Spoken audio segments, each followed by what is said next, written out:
This is food. This is beans.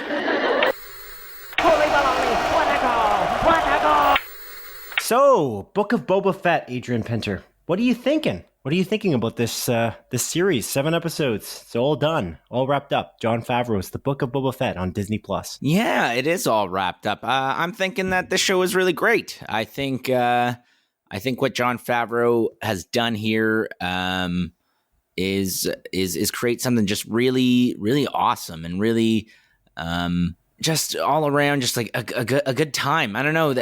We talked about it a little bit in Vagaries on our main episode, Split Focus of Film and TV podcast, about how much we both enjoyed it and how it felt very much like kind of like a popcorn flick, just a 7-episode one, and how each episode kind of just rolls into the next, and it's so enjoyable to watch. And the love and care that Jon Favreau put into this series, along with Dave Filoni, of course, who wrote a few of the episodes along with him. Just the one, if I recall. Yeah, episode 6, I think. It's all in all just, really great series. And as someone that was, I don't know, I've been pretty negative on Star Wars, especially since after Rise of Skywalker. And, I really loved The Mandalorian and what they did with that.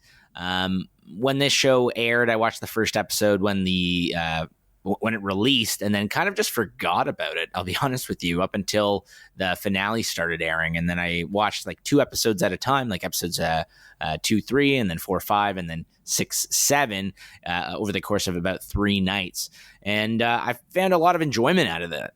And I think that this show arguably would have benefited of being dropped all at once, just because I find that a lot of those earlier episodes are a fairly slow burn, which is not a bad thing. But I imagine having to wait week to week with not too much going on and it being mostly build up would maybe be annoying to some. And I know that it would have been annoying for me. But yeah, all in all, I really like this show. I think it's awesome. I like the things that it's set up and how it's going to kind of tie back into The Mandalorian. And I'm very excited to, see more of this like Star Wars TV universe, because obviously it's doing a hell of a lot better than those movies have been. What did you think, Simon? Yeah, I also loved it. Like I kind of explained as much to some extent on our regular episodes of our podcast. Just as a note, of course, this isn't a closer look episode, which means basically it's a spoiler cast. We will be spoiling this episode.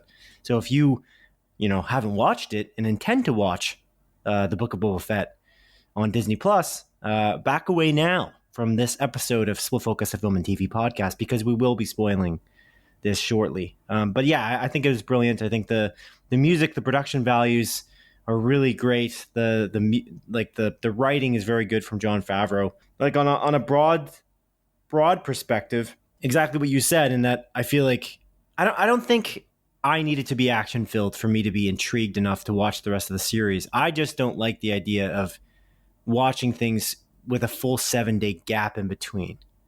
And that's kind of what I've said many times on Split Focus, a Film and TV podcast. I'd rather not have a 7-day gap, maybe a 5-day, 3-day gap, maybe watching having it at my own discretion to watch it, which I was kind of forced into catching up at the end because there were a bunch of spoilers floating around on social media, is what I mentioned and on our podcast. And I feel like, that's because of the week-to-week nature of it. And I know for a business perspective, it's great, but I feel like I got a lot more out of it because I was able to watch it a little bit in a smaller chunks within a shorter time span, if that makes sense.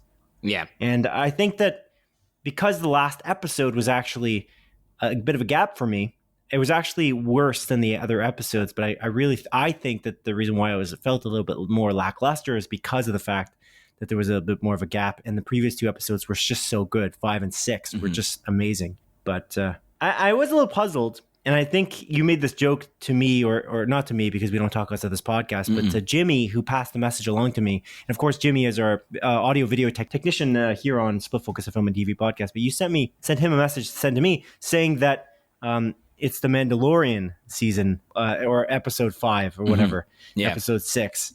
And episode 7, because there's a lot of focus on the Mandalorian. And I did find that interesting that they just did that for the last half of the season. They were very focused upon the Mandalorian, Din Djarin, or whatever, however you pronounce his name, as opposed to Boba Fett. Yeah, it essentially just becomes his show. Like in literally chapter 5 of the Book of Boba Fett, there is literally no Boba Fett.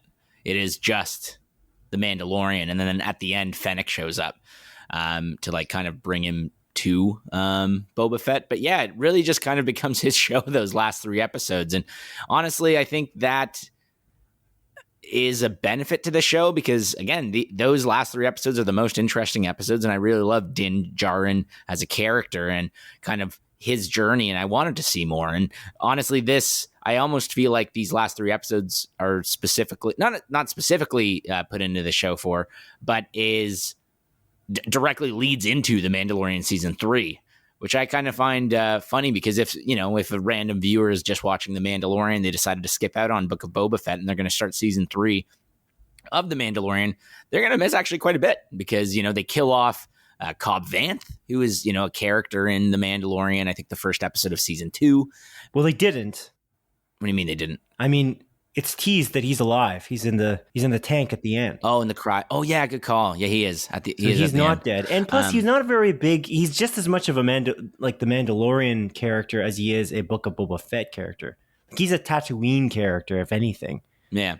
But I think the big thing was Grogu. Yeah, exactly. And Grogu and the Mandalorian being reunited. Whereas, at the end of season 2 of the Mandalorian, they split up. They have a little breakup. Not a bad breakup. It was an amicable breakup, but they're not together. So again, it makes me very excited. I'm glad that they're back together. I love that relationship between Grogu and the Mandalorian, and I'm very excited for season 3. And yeah, all in all, I think those final 3 episodes, but especially episodes 5 and 6 of the Book of Boba Fett are the best of this series, and some of the best in even if we include the Mandalorian as a series too. Yeah, it's cool. I like how they broke it up into chapters. It kind of felt like a book in a weird way. Mm-hmm. The way that each chapter, actually, the Mandalorian kind of feels like a book as well. In the way that chapters, each kind of story, each episode kind of concludes something, mm-hmm. which I always appreciated. But Grogu in this season was absolutely awesome. Like he was to me the highlight of episode 7. Mm-hmm. I just thought that scene with the Rancor and Grogu, it somehow. I don't understand, but Grogu continually is so compelling and makes me emotional somehow. He's a freaking puppet. Because he's so cute. Well, he's so cute. That whole thing with him using the Force and all that, I was surprised at how much it kind of got me. And I'm like, what kind of a person am I? I'm crying over a puppet here. Mm-hmm. But it's a very lifelike puppet, though. That one thing that I think this show does incredibly well is the practical effects and the use of puppets and everything like that. It's not like a CGI fest that like Attack of the Clones is. It feels real. It feels like high budget, and these creatures and Grogu especially feel like actual, like a lot. They feel alive, and I think that's a big thing to point out in this series, as well as again the Mandalorian does the same thing. Yeah, for sure. But I just love Grogu. I just think he's just an awesome character. It kind of felt a little bit cheap that he left the Mandalorian side, Grogu did, and then not even in the season 3 of the Mandalorian did he reunite. Like they reunited in another show. It was that fast. That didn't even happen on the show, The Mandalorian. Yeah, that kind of felt a little bit cheapened. And that, of course, at the end of The Mandalorian season 2. Luke Skywalker takes Grogu away and he's training him on a planet elsewhere, and he's arguably never going to see Din Djarin again. Yeah. Like, that's never going to happen. Mm-hmm. Grogu won't, I mean. And honestly, there's more Luke Skywalker in this season than there was in The Mandalorian as well. And I don't know, the CG, it still bothers me, but it definitely improved, I would say. So I don't know if you remember. For young Skywalker. Like after The Mandalorian season 2, that finale aired, and we saw that almost uncanny valley looking Luke Skywalker. There was a guy online that essentially just recreated that scene and did another, like made it look better specifically. I don't recall if you remember that on YouTube. And then Disney actually hired that guy to do it for this show. Well, you assume. Yeah. I don't know if he was used for this show. Well, I mean, yeah. I guess you assume, but it makes sense that they would. And again, I think Luke Skywalker does look a heck of a lot better. There is a couple moments where, it seems a little bit off, but all in all, like, I was convinced in this one, unlike at the end of The Mandalorian, where it had that uncanny valley level to it. I wasn't completely convinced, but yeah, it was a lot better for sure. I think what threw me off the most about it wasn't necessarily how he looked, but it was kind of the voice. The voice sounded a little bit off. I think they used some sort of like AI, like recreation of Mark Hamill's voice. And, I think Mark Hamill was in it. I don't think he voiced like Luke Skywalker directly. I think they use like an AI software to make it sound more like Luke in, the original trilogy. And that threw me off a little bit personally. What do you mean? I mean that they used... He's definitely in it. He voiced Luke Skywalker. I know, but they used an AI like software to adjust his voice. Oh, just modulated it. Yes. Yeah. Yeah. They used like an AI like voice creation software to make it sound like just like him in like the Return of the Jedi or whatever. And I thought that sounded the most off to me. And that's kind of what took me out of it on occasion. But all in all, again, I think bringing in Luke was a really smart idea. And I think I wouldn't be surprised if they're kind of just setting this up and trying to create something that looks so lifelike and believable that they're going to do like a Luke Skywalker series and lead up to The Force Awakens somehow. I wouldn't be totally shocked if they did decide to go that route. Oh, you think they'll do that? I think it's a possibility. There's still rumors swirling out there that what's his name is going to play Luke Skywalker because he looks like him quite a bit. What's his name? Sorry, I'm Sebastian Stan. Sebastian Stan, yeah. There's been rumors, Sebastian Stan, of course, being the Winter Soldier in the Marvel Cinematic Universe, as well as many other roles, of course. So yeah, I don't know. You think that they'll probably just keep doing this CG type thing as opposed to hiring a different actor to play Luke Skywalker like they did with Han Solo? Yeah. Yeah? Yeah, like, I don't know. I don't think they will, just because they have done this like AI recreation, and it's so close to it. I think you even mentioned this at the end of when we did our like spoiler cast for The Mandalorian season 2, that even if for like 1 second, like if Sebastian Stan showed up, and he looks enough like Mark Hamill, even if for 1 second he showed up and we looked at him and we're like, oh, that's not Luke Skywalker, it would throw us like take us out of it. Like you didn't want to like go down that route. So I don't know. I'm curious. I don't think they'll do a recast thing like they did with what's that guy's name that replaced Harrison Ford for the Han Solo film? Alden Ehrenreich. Yeah. Huh. Okay. Yeah, you're right though, because it'd be weird now. It wouldn't have been weird maybe if they had done it for the end of The Mandalorian. Maybe if they had kind of CG modified it a little bit. I don't know.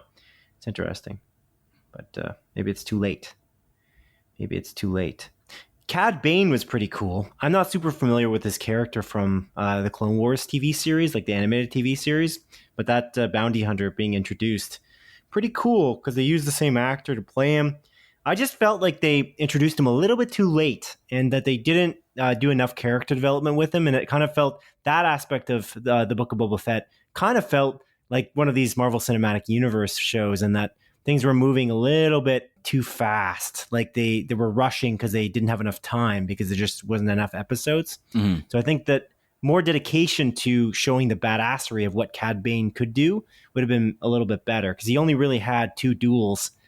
That's the only thing he was a part of for the entire series almost. It didn't feel like he had enough screen time. Maybe 15 minutes, maybe 25 minutes? Yeah. Most of it was him walking from the desert, whom, by the way, when he was walking up to Cobb Vanth in Freetown, which is a stupid name, by the way, as he was walking up to Cobb Vanth, and you know that there's going to be like the classic Western quick draw situation. And knowing how cool Timothy Oliphant is in Justified and various other series like Deadwood, and how cool he is at quick drawing, especially in Justified, it made me very excited to get a little sidetracked to see Cobb Vanth quick draw in the beginning of episode 6, and then end the episode with Cobb Vanth facing off against Cad Bane, gets slightly distracted, and therefore he lost. And we don't know for sure whether he would lose in a real duel when the stakes aren't a little bit messed up, or like when the duel isn't a little bit messed up. But who I thought was coming from the desert instead of Cad Bane, legitimately, was Darth Maul. Oh, that would have been wild. Yeah. And that didn't happen. But that's what I thought. I thought they were going to introduce Darth Maul as the leader of the Syndicate. It wouldn't have made a lot of sense though if he come out of the woodwork and it's like, I'm the leader and I'm here in person. But he could have also wrecked shit up. I think he's dead at that point canonically. I'm pretty sure. Canonically, no, I don't think so. When did we hear that he's dead? Did he die in Rebels? I think he dies in Rebels. Yeah. Oh shit, eh? Yeah. Oh man, this is a problem with these mixtures of things. This is why I don't like the animated concept of having animated shows that mix with live action. Even like with the What If series on the Marvel side. Because it's like there's too much to watch now, and not everybody's a fan of animated series. Mm-hmm. I don't hate animated series, but it's a lot. I feel like in some capacity, it's easier to make animated series so they can like pump them out really quickly. So yeah, that's interesting. That if that's true, that's too bad, I guess. Yeah. But yeah, Cad Bane, super cool. Super cool. Yeah, he's a cool character. Probably not dead. Yeah. Probably not dead. I don't know. It'd be interesting because like Cad Bane is a character that was created by Dave Filoni for the Clone Wars. So it's cool that they got to bring him in like and have him, live action. But yeah, I'm curious if they did kill him off because he does seem like he's just it's a cool design, a badass character, and someone I would like to see more of in the live action format. Yeah, they did a great job with the CG and some kind of puppeteering. I feel like the mouth was just a real mouth with like some kind of prosthetic teeth. It seemed like they just did it so well. Yeah. He's played by Corey Burton, just to give him a little bit of credit, which I found cool because again, he's the same guy in the animated series as he is in this show. But that was the cool thing too. Episode 6. I feel like when things get too Star Warsy, when things are too heavy, you bring in the big guns and you bring in Dave Filoni to write it. Oh, you know what I mean? Yeah. I was thinking about this, and I was going to say this on a regular podcast, and I maybe should have, and I might want to say it in the future for those who don't necessarily listen to this kind of spoiler cast episode. But when the going gets tough, you bring in Dave Filoni because he knows the canon so well. He knows Star Wars so well. And arguably episode 6 is the most Star Warsy episode and maybe one of the best, if not the best episode of that season. Yeah, definitely. But I was thinking about it, and who better to play the role? I know he's not necessarily a producer, but to play a kind of the map keeper, the guy drawing the red lines, like a Kevin Feige role. Yeah, who better to do that than Dave Filoni, and that he knows the universe so well. Again, he's not a producer at heart. He hasn't done that role, I don't think, too much. So maybe it's not the greatest fit in that regard. But maybe creating and carving out a role for him that is titled in that way. Because I feel like if he has a bit more of the reins of the rest of the series, of all of the Star Wars franchise, have him come in for films and make sure that he, gets a little bit more control in that way. I feel like the ship will be very much righted. We won't be confused as to whether we're going to have a Rise of Skywalker on our hands. You know what I'm saying? It's weird that they haven't done that already because of how much, as an example, Jon Favreau leans on Dave Filoni when the going gets tough. And that's, I think, said as much in the documentary series for season 1 of the Mandalorian. I'm pretty sure it was mentioned that Dave Filoni was a huge help to Jon Favreau when making that show. So I don't know. It's interesting that they haven't done that, but I didn't know that Dave Filoni had written any episodes of the Mandalorian. We're messing that up every time, of the Book of Boba Fett, until I saw his name in the credits at the end, and that's the only episode he helped with. And I'm like, well, that makes sense. It's literally got Luke Skywalker on it. It's got Ahsoka Tano and Cad Bane all in one episode. So if you're going to bring him in for something, it's going to be that one. So you don't get your, all your knots tied incorrectly. Yeah. But anyway. Yeah, that is like one of the most Star Warsy, not even episodes, just the most Star Wars packed into like an hour anytime. Yeah, like ever. It was super hype, and I think that episode by far is my favorite. Maybe not by far, but like again, that one is definitely my favorite. It's so damn good. And again, I think Dave Filoni, what he's a master at is not only just knowing the canon, but also respecting it and knowing how to bring in so many so much fan service while balancing it so delicately in a way that is engaging, exciting, and makes sense. And it's not just like a bunch of shit thrown at you. Almost like where with Rise of Skywalker, where so much of it is just undeserved fan service that J.J. Abrams just decided to put in to, I guess, right the ship that, in my opinion, didn't need to be righted. Right. And we love The Last Jedi, but if you look at the contrast between The Last Jedi and Rise of Skywalker, that's arguably part of the problem. Mhm. The Last Jedi changes far too much too quickly that a lot of fans just couldn't accept it at all. We accepted it because it's good storytelling, and ultimately there's no real issue with it in our eyes, at least. But The Rise of Skywalker did the exact opposite, to the point where it's literally just fan service. It's everything the fans wanted, including taking out like Kelly Marie Tran, which is completely I was going to say undeserved, but more like disrespectful. It would be the correct words for that, because I feel like she should have really been a big role in that final episode, instead of taking the haters' opinions, the very loud minority that didn't want her as a character in the Star Wars universe. You could have made her really cool, and you just didn't do that. You just made her not only the same coolness that she was in The Last Jedi, but she was barely in it, and she sat back for arguably no reason. Her explanation was idiotic anyway. Yeah, it was literally... I'm not going to come because I don't want to, or something like that. I don't remember what she said. I feel like she wasn't even in the fucking movie for like a minute. I feel like it was like less than a minute. It was quite ridiculous. It was stupid. That was toxic. They fed into the toxic atmosphere of what fans were saying about The Last Jedi, which I really don't respect that at all. That's probably the most... That's the thing I respect the least about Rise of Skywalker. Yeah. Because it feels like it's such a slight. She was bullied on social media. Anyway, it's awful. Yeah, I agree. But this show isn't awful. This show is great. Yeah. To somehow bring it back there. So, yeah, if we reel it back into what you were saying. So, The Last Jedi, Rise of Skywalker, they're two polar opposites. But then you have this, and Dave Filoni and Jon Favreau, what they've been doing so masterfully is the nostalgic elements, combining those nostalgic elements with these newer elements, and not taking massive leaps in terms of making it too new, but really making fans see the nostalgic things. Like the cantina kind of situation in this show is so awesome, and they kept showing that over and over again. The band playing and all that is a great nostalgic feeling from seeing that. Like seeing Boba Fett's armor and all his like ability set so clearly on display. That was actually a criticism, by the way, online of this show, is that people were saying, "Oh, he's not doing enough action. He's not fighting enough with his flamethrower and his jetpack." And then in episode 7, they're like, "Well, we'll show you his jetpack. Just you wait." So when that finally happened, people were pleased with the fact that Boba Fett now suddenly had so much action.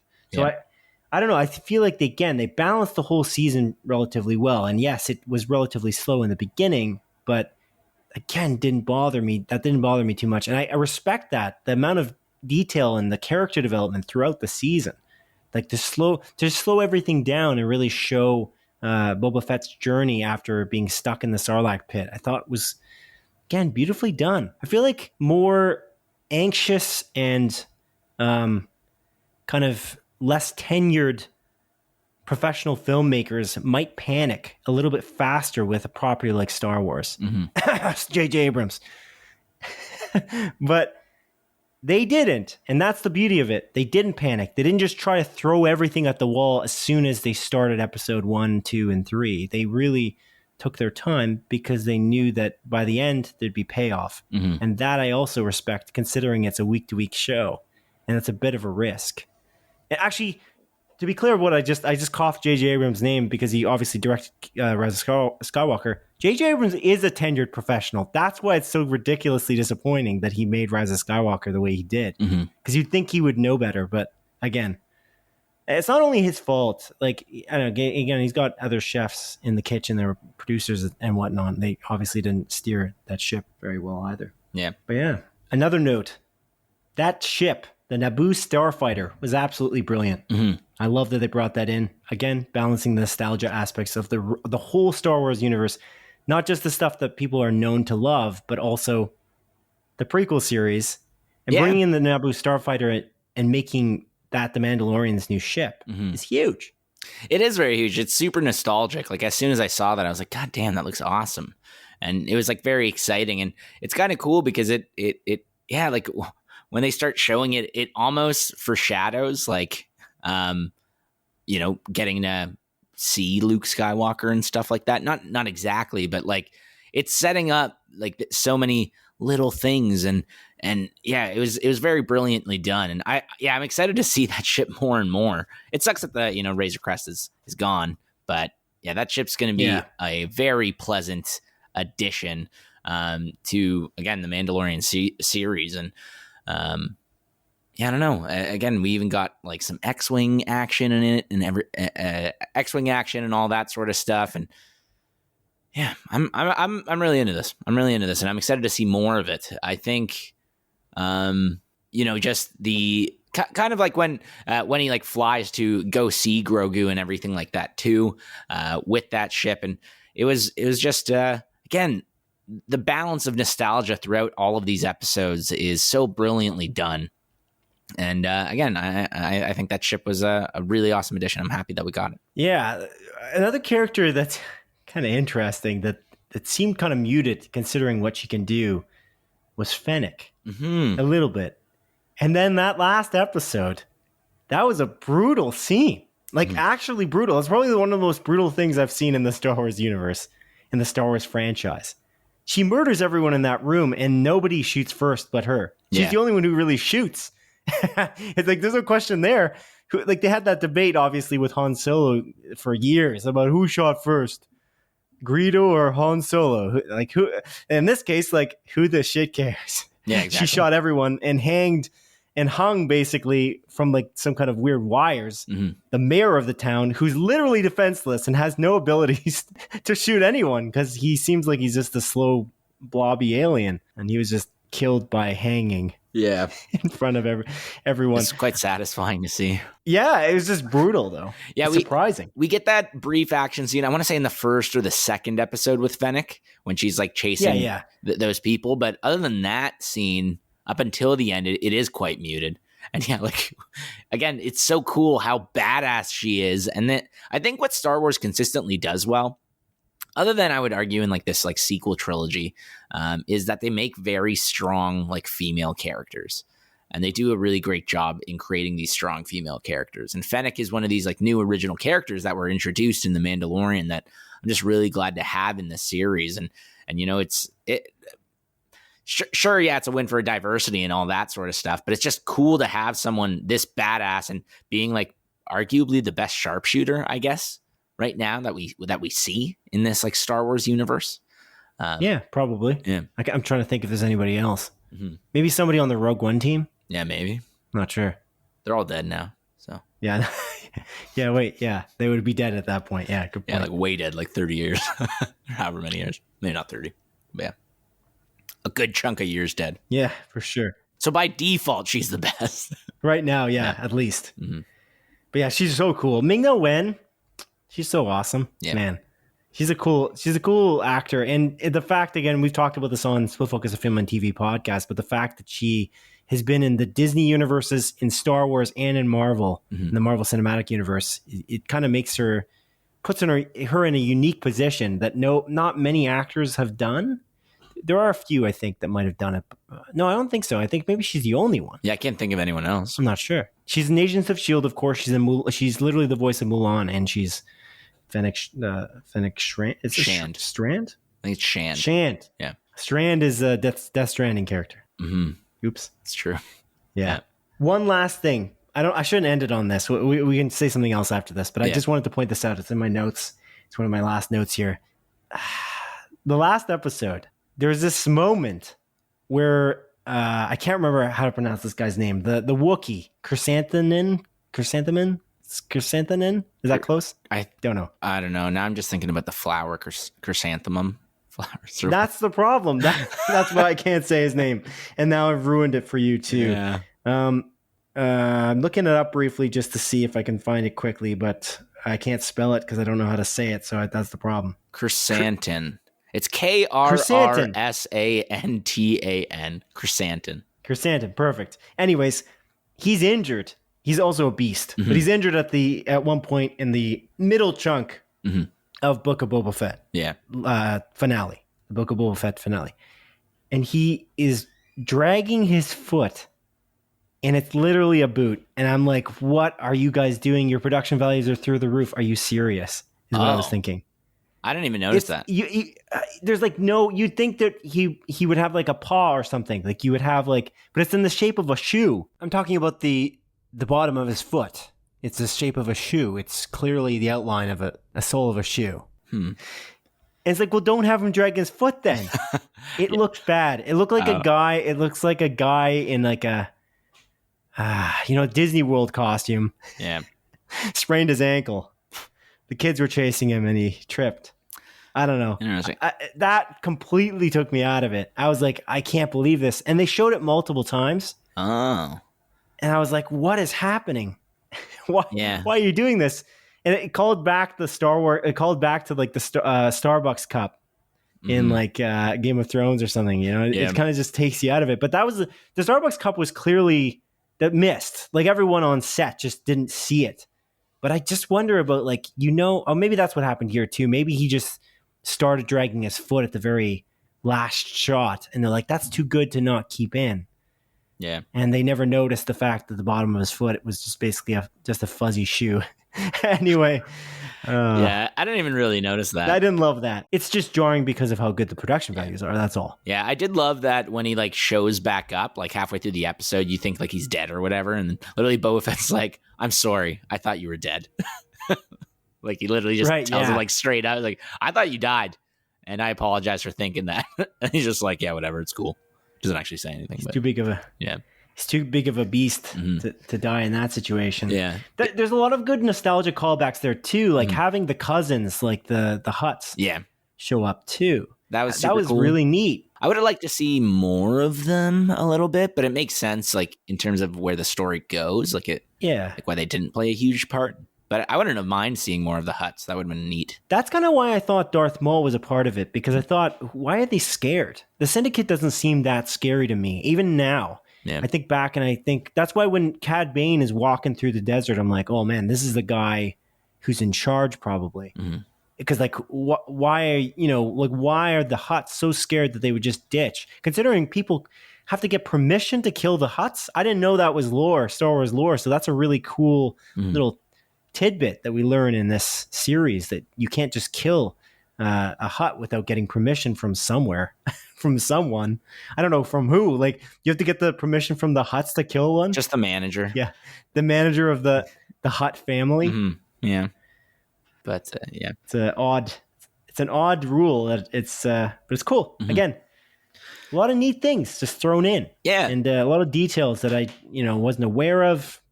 It's just, again, the blend of nostalgia and new stuff. Yeah. Masterfully done. The one thing I also like that they did is with the Darksaber in particular, like with the Mandalorian using the Darksaber, and he just very clearly is just not adept at using it yet. And he's just trying to learn it. And he literally like injures himself. He like kills a bunch of people, but he like cuts his leg and burns it with like the Darksaber. I really like that little addition where he's just like, man, this thing can do some serious damage, but it can also do damage to himself if he just doesn't know how to use it properly. Yeah. I really appreciated that. It's interesting, too, because the whole Darksaber aspect, I remember at the end of The Mandalorian, people pointed out like a plot hole in relation to like where the Darksaber was because of... I forget the character's name, but she's at the end of Mandalorian. She has the Darksaber or whatever. But they specifically like not necessarily retcon it, but fix the error where they're just like, oh no, she actually didn't deserve the Darksaber because she was gifted it as opposed to won it in battle. I know I'm speaking very vague because I forget her name, but in the Clone Wars, I believe she was like gifted the Darksaber. One second. I don't remember her being gifted it, but I know who you're talking about. It's the character who was introduced. Yeah. No, she was gifted it. She was gifted it in Clone Wars, not in the Mandalorian. Oh, yes. Oh, I see. See, now they have to be correcting. You're talking about Boca Tan. Yes, Boca Tan, and they specifically mention her like, oh yeah, Boca Tan wasn't the rightful owner of the Darksaber because she was gifted it and she didn't win it in battle. It's interesting because like now they're retconning the animated series. This is what I'm saying. It gets so messy. I kind of wish that I don't know how you fix that though. Yeah. It's like it's a required reading for this course kind of situation. Just like this show, Book of Boba Fett is definitely a required reading for Mandalorian season 3, I guess. I know. You don't want to do things like this too much, and this is going to be an inside baseball for video games. But like Kingdom Hearts, man, it's just a disaster. Yeah, there's like 50 platforms, and some like so many games are exclusive on various platforms, whether it be a Nintendo Game Boy or PlayStation 2, etc. And the fact that it's so hard to keep track of. Yeah, I mean, that's the issue. Yeah, with Kingdom Hearts, you can actually play it all on PS4 now because they like released it all together, and you can. So you can get all the story technically on one console now, and even it's a lot all at once though. That'd be like hours. Like how many 100 hours to go through that story, and a lot of them 800 hours. A lot of those games repeat like the previous game, which is just a little silly. Yeah, it is. But yeah, no, this show, I love it. Yeah, me too. I loved it, and I'm very excited to see where like Kenobi goes in May. Not that it's going to be related, although there is going to be some Tatooine in it. It is funny how much Tatooine seems to be playing a part in these series. I wonder if, hopefully he doesn't spend as much time on Tatooine, but then there's that shot of, literally the shot of the poster is Obi-Wan Kenobi walking on sand. So I'm like, are they going to be on Tatooine for every one of these shows? It's possible. I hope not. It's an earlier, like, I mean, it's a different time period because it's like in between Revenge of the Sith and A New Hope is when the Obi-Wan series is taking place. But yeah, like it's still is on that fucking planet. I mean, at least which I don't mind. Like I don't hate it because it's a big planet. Like think of Earth. Like it's all good. It's not the issue. It's just like you're putting these shows back to back and you've got this massive universe to explore. Yeah, that's all. Yeah, I agree. But I don't know. Do you think there's going to be a second season of the Book of Boba Fett? Are we going to see Book of Boba Fett season 2? Or do you think this was kind of just a one-off to bridge the gap between Mandalorian seasons 2 and 3? I don't know. It's an interesting one. I kind of had the instinct to say yes because of the end credits scene and the way that they kind of showed that blinking light for Cad Bane. I feel like there's something to be done there, and I think that that's related directly to Boba Fett and less so the Mandalorian. And I think Cobb Vanth is almost more of a Boba Fett character only because Boba Fett seems to be setting down roots on Tatooine, and I don't think that the Mandalorian cares that much about Tatooine. It's a convenient planet to go to. There's I think the reason why people keep going back to Tatooine is because there's civilization there, and there's mechanics, and there's things that you can glean and take from that planet because there's actually a population living there, which is huge. So, but I arguably the Mandalorian doesn't, go back there all the time. And I don't think Cobb Vanth will ever leave the planet. He might, but it seems unlikely. So I think that to tease him coming back to life, being in that Bacta tank at the end, or he's got to be alive. I mean, if he's in the Bacta tank in some capacity, he's got to be alive. Yeah. So I'd imagine that's teasing Book of Boba Fett season 2, chapter 2, whatever, part 2. Part 2 would make more sense. Yeah, I think I agree with you. I think they are going to make a season 2, and I think a lot of it is going to be kind of just rebuilding Tatooine and setting up, new, I guess, like crime lords. I don't really know how to say it because so many of these bring back the Fets. Yeah, you can bring that and kind of go from there. And Darth Maul, he's dead. No, just get rid of that. Stupid. We want to see him in live action again. When are we going to see him again? Maybe in the Obi-Wan show. I don't think so, but maybe in the Obi-Wan show. Maybe, I doubt it, because of the fact that Anakin's going to be in it, it seems unlikely. But that's the crazy thing about the Solo movie. Like, Solo was a pretty good movie, and teasing Darth Maul was kind of amazing. Yeah. Like, I was very excited after that. And then they said they weren't going to make any more in that series, or basically kind of alluded to it. Like, Disney said that. And so it's kind of disappointing, because that was probably the most fascinating loose end that wasn't wrapped up. Because I did not think that Darth Maul was going to be in it. I don't know if you did, but no, I did not suspect that he'd be in the Solo movie, like the Han Solo movie called Solo, a Star Wars story. Yeah, he's like, "Hey guys, I'm I'm Darth Maul. Bob. Check out my I'm Bob. I am Bob, otherwise known as Darth Maul. I'm gonna open my lightsaber while I'm in this video chat, just so you know it's me. Right. One of the dumbest moments in Star Wars history, but it really annoyed me. That was annoying, but actually seeing it, like seeing him though in his face was what got me. Man, yeah, it's good. It's great even. Anyways, I think they're gonna bring him back to life. I have this feeling they're gonna do it. What was he in charge of? He's in charge of the Crimson something or other. He's in charge of a crime organization, isn't he? He did. Yeah, he is. Some like underground crime organization. Maybe they'll bring him back in Andor because like ooh, that'd be cool. I can see that happening because Andor is like, you know, he's a bad bloke. He's working for some shady people. Maybe they bring it's a spy back show, right? Andor is a spy show, I think. Yeah. That's why I'm so excited for the Cassian Andor show, because it's just it's a spy series in the Star Wars universe. That's what's interesting, is that they haven't really done that. Rogue One would probably be the closest to that. But even like gonna make it like Spy Kids. We're like ending this show on just pure speculation here, but even like throwing in Amelia Clark, like where's her character? Where'd she go? That she's an interesting character too, that they could bring back to the Star Wars universe, because she turned out to be maybe not the greatest. She made some interesting choices. So it would be cool to bring her back in to the fold for, again, another one of these kind of crime-oriented series. Anyways, I digress. Book of Boba Fett was fantastic. The music, by the way, as I've said before, by I believe his name is John Shirley. Now I'm losing my mind a little bit. I think it's John. Now I'm wondering, whenever someone's name is John, I'm not quite sure. Jacob. If I'm just fulfilling, like... Maybe Jingleheimer. John's... Schmidt. I actually don't know. Is it not John Smith? Is that not John Shirley? No, it's not John Shirley. I have no clue. John Jacob. Jingleheimer Schmidt. Jingleheimer Schmidt. You're a hilarious man. It's not John. I don't know, dude. It's Joseph. Joseph. John. Joseph Shirley. Joseph Shirley composed it, and he was with the help of Ludwig Göransson, who made the theme. The main theme is divine, quite frankly. Every time it came on at the end, I was like, this is awesome. And it's like literally somebody just singing Boba, Boba, Boba, which I think is hilarious. But anyway, that's great. And that was stuck in my head at work like every day, basically, because I was playing like back-to-back episodes each day of the week, basically throughout the work week. So I was at work like just having the Boba, Boba, Boba, Boba jingle in my head. So it's good. Yeah.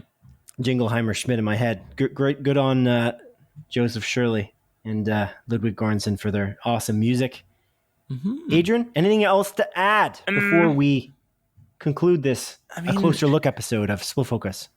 I think, you know, Jennifer Beals' character as that Twi'lek that runs like the cantina in Mos Espa. I mean, you briefly touched on that cantina. Good. I think she does a really great job in this show.